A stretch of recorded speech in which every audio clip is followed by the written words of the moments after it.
Israel having violence? The Bible is littered with Israel's violence, and I think the Muslims would agree with me, most of them, that Israel has violence, and Israel has no knowledge. Isaiah chapter 53, verse. Let's go to Isaiah chapter 53, verse 11. The servant has knowledge. Isaiah chapter 53, verse 11 says, he shall see of the travail of his soul, and shall be satisfied. By his knowledge shall my righteous servant justify many. Now, Israel isn't righteous. Look what it says about Israel in Isaiah chapter 1, verse 4. Ah, sinful nation, a people laden with iniquity, a seed of evildoers. Why should he be stricken anymore? You will revolt more and more. Isaiah 48, verse 8, calls Israel a transgressor from the womb. So how could Isaiah chapter 48, how could Isaiah chapter 53 be about Israel when Israel is violent, Israel is deceitful? The servant in Isaiah 53 has no deceit. Look what it says about Israel in Jeremiah 8, verse 5. Why then is this people of Jerusalem slidden back by a people backsliding? They hold fast deceit. But Aisha doesn't think Israel has deceit. I haven't met this is the first Muslim I ever met that didn't think Israel had any, and Israel wasn't violent.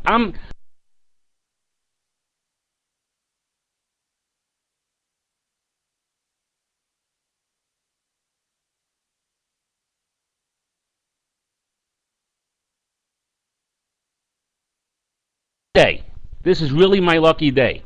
So this is just a discussion, okay? Now, look, the problem here is you have in your head that it has to be about one thing or another, okay? This is known as a red herring, okay? You were saying it has to be about the Messiah, okay? Could this be about John the Baptist? Could it be about John the Baptist? Could it be about another great figure in the future? Does it have to be about the Messiah? Good question. I don't think you can answer that one because you point directly at the Messiah. So let me, as I asked for, please, in Acts 4 verses, they'll come up here, okay? This is concerning a reference in Acts 4, by the way, to Psalms 2, verses 1 through whatever. Can we have the Acts 4 verses, I believe it's 24 through 28, please. Thank you. This is the Acts of the Apostles. But many heard the message and believed, and the number of men grew to about 5. This is the Acts, the people talking in Acts. When they heard this, they raised their voices together in prayer to God. This is the disciples. Okay? Sovereign Lord, they said, you made the heaven, earth, and the sea, and everything in them. Continue, please. 25, 26, 27, and 28. Thank you. You spoke by the Holy Spirit through the mouth of your servant, your father David. Remember this. They are saying that the earth take their stand and the rulers together against the Lord and against his anointed one. Now, then it says, indeed, Herod and Pontius Pilate met together with the Gentiles and the people, the Greek is plural by the way, of Israel in the city to conspire against your holy servant Jesus whom you anointed. They did what your power and will had decided beforehand should happen. In other words, the disciples are saying in their prayer, quoting, and Luke quotes, I'll get the quote in a shorter version here. Okay, this is from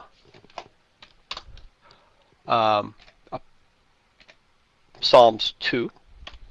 Okay, that's the actual prayer, or the actual statement. They're quoting from Psalms 2 here as a quote-unquote revelation for what was supposed to happen to Jesus, okay? Or what was supposed to have been done to Jesus, that the people of the time would plot against Jesus. But remember, please, Pontius Pilate tried to release Jesus. Herod wanted nothing to do with it. He was an Edomite. He was basically a brother of the Jews. He wanted nothing to do with Jesus. Pontius Pilate actually tried to get another person to be crucified besides Jesus. Who persecuted Jesus in Acts and the other books of the New Testament? The Jews of the temple. That's right, the Jews of the temple, not the other nations of the world. So here this cannot be, according to this, about Jesus. It has to be about something else because they're trying to link it to Jesus, but it doesn't work when you consider what the New Testament scriptures say concerning the trial, the persecution, and the death of Jesus, quote unquote, in the Bible. Okay, now, 2:8 and 2:9 you were asking about. Let's run to the Rashi very quickly here so I can get this for you. Okay. If I can get it. I have so many links open, it's ridiculous right now. There it is. Okay, 8. Request me, and I will make nations your inheritance. Here you go. This is the Rashi interpretation. This is a very good interpretation, by the way. It says, request of me, and I will make my nations your inheritance, and the end of the earth your possession. Okay, it says, pray to me whenever you come to battle your enemies. David's being told to pray to God. Okay? And some of this won't come through because it's in Hebrew, but that's okay. Here you go. It says, you shall break them with an iron rod, like a potter's vessel, you shall shatter them. Okay, it says, with a sword.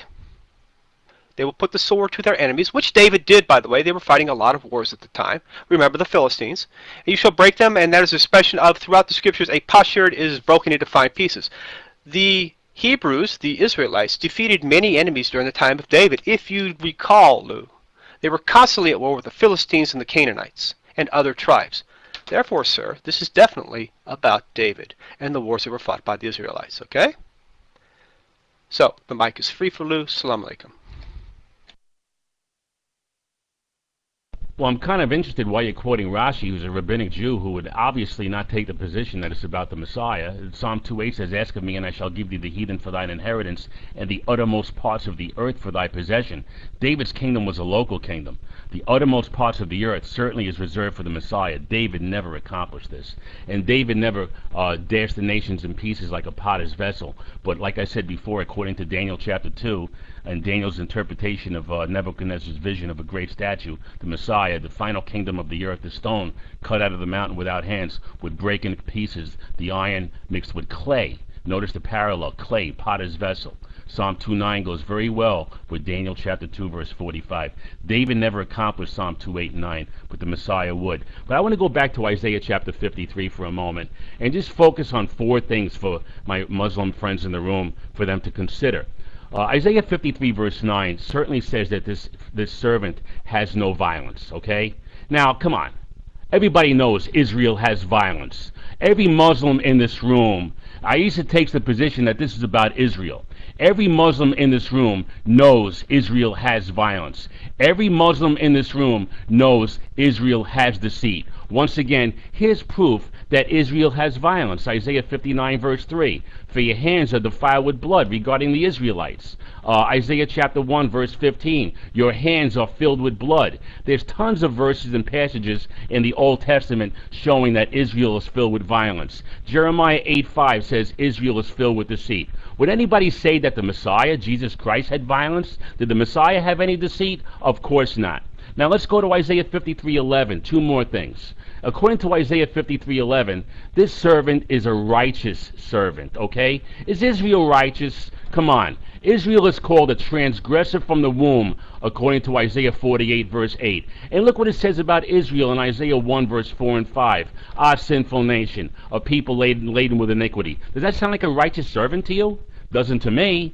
Now, is Jesus Christ righteous? Well, the Messiah is certainly called the Lord our righteousness. The New Testament calls Jesus Christ the righteous one. He's certainly righteous. He was without sin. Even the Muslims believe that Jesus Christ never sinned. I call that pretty righteous. The Messiah is called the Lord our righteousness in Jeremiah 23 verse 6. Israel certainly isn't righteous. As far as having knowledge is concerned, look what it says about Israel in Isaiah chapter 1 verse 3. The ox knoweth his owner, and the ass his master's crib, but Israel doth not know. Isaiah 5 verse 13. Therefore my people are gone into captivity because they have no knowledge. Israel has no knowledge. Look what it says about Israel in Hosea chapter 4 verse 6. My people are destroyed for a lack of knowledge. Because thou hast rejected knowledge, I will also reject thee. Israel is called a blind servant. Isaiah 6 verse 9 and 10. Isaiah 29 13 through 14. Isaiah 42 18 through 20. Certainly they have no knowledge. But look what it says about the Messiah in Isaiah chapter 11 verses 1 through 2. This is what it says. And there shall come forth a rod out of the stem of Jesse, and a branch shall grow out of his roots. And the Spirit of the Lord shall rest upon him, the Spirit of wisdom and understanding, the Spirit of counsel and might, the Spirit of knowledge and of the fear of the Lord. Certainly the Messiah qualifies, has all the characteristics of the subject of Isaiah chapter 53. Israel has no knowledge. The Messiah has the Spirit of knowledge, the Spirit of wisdom, and the Spirit of understanding. And certainly, when you go to the New Testament, Jesus Christ qualifies. My time is up. Aisha, the mic is yours. Assalamu alaikum. Lou, no one has ever argued that the Israelites were a violent people. They were a very small kingdom surrounded by a bunch of very large kingdoms. They had to be violent. No one has ever questioned that. No one has ever said that Jesus wasn't the Messiah, though you seem to be hell-bent on trying to prove it. We agree. You can stop that part of your argument. It's getting to be a little tedious, okay? We agree Jesus is the Messiah. We also agree, though, that there are 5 other named Messiahs in the Bible. Adam, Jacob, Ephraim, I'll have to think on the other 2. There's 5 of them. Okay, David and Solomon.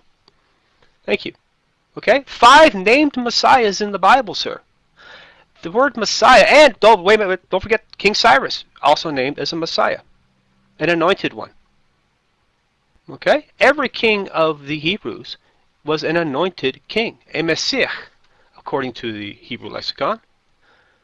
Please, sir, don't be trying to say that one thing is about one guy or another without some proof as to who it actually is about. Now, concerning Isaiah 53, what is Isaiah 53 actually talking about, Lou? Just because you say it's about Jesus doesn't mean it is about Jesus. You have to provide some proof. You provide a nice little parallel, a nice little idea that Jesus was righteous, Israel is righteous. Where does it say that Israel is righteous or not righteous? It is saying the iniquity of the people is laid upon Israel. Not that Israel is an iniquitous nation in this passage. Obviously the people were worse than Israel because of the things they did. Israel started out as a very weak country and came up like a root, a small twig, a small tree, as related in Isaiah. A lot of bad things happened to it because of its people. This is where the violence comes from. But it was also the chosen nation of God, Lou. It was also given a covenant from God. Therefore, it was carrying the purpose of God in the area. Therefore, how can you call Israel itself, the nation, an iniquitous, evil thing when it's actually carrying the prophecy and the purpose of God into the Middle Eastern area? How can you do this? How can you go against the word of God's prophecy